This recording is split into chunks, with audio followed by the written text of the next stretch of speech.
आपसे जब भी मैं आत्मा मिलती थी और आपकी दृष्टि पाती थी, दादी जी की नजदीक आते ही अशरीर बन जाती थी। एक बार आदरणीय दादी जानकी जी की पाठशाला की कुछ बहनें मिलकर आपके पास मिलने गई और आपसे पूछा कि दादी जी, आप यज्ञ के आदि रत्न हैं और आप बचपन से ही यज्ञ में आए, तो आप उस बाल्यकाल में क्या खेल खेला करते थे, क्या आपकी दिनचर्या होती थी?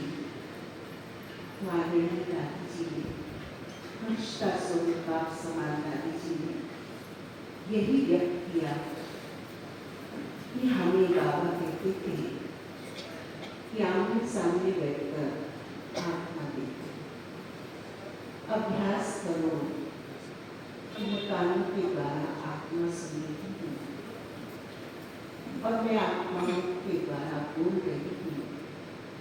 ये अभ्यास ही हमारा बचपन का खेल होता था। तब मुझे आत्मा को समझ में आया, आदरणीय दादी जी की आत्मिक अभ्यास की स्थिति बहुत गहरी, जिसके कारण जो भी ब्रह्मावत्स दादी जी के सम्मुख पहुँचते थे, वो अशरीरी, विदेही और हल्के हो जाते। बाबा के प्रति अटूट प्यार उनके मन में जग जाता। व्यक्तिगत सेवा मशवरे के लिए मिलना हुआ आदरणीय दादी जी के पवित्र चरण भरतपुर में सन 1985 में भारत एक युवा पद यात्रा में पड़े और बहुत खुश हुए दादी जी भरतपुर पहुंचकर। यज्ञ इतिहास का वो स्थल था जिनकी दादियों ने, आदि रत्नों ने मनसा सेवा की होती। ऐसी दादी जी का 2 बार उसके बाद भी जाना हुआ और जब भी दादी जी जाते थे तो भाई बहनों में और क्षेत्र में एक नई आध्यात्मिक ऊर्जा उत्पन्न करती आती थी।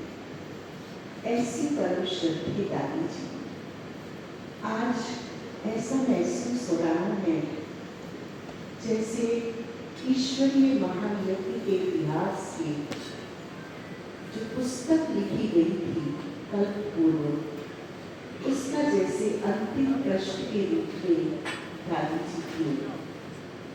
हम ये तो नहीं कहेंगे कि दादी जी चली गई, दादी जी हमारे साथ हैं।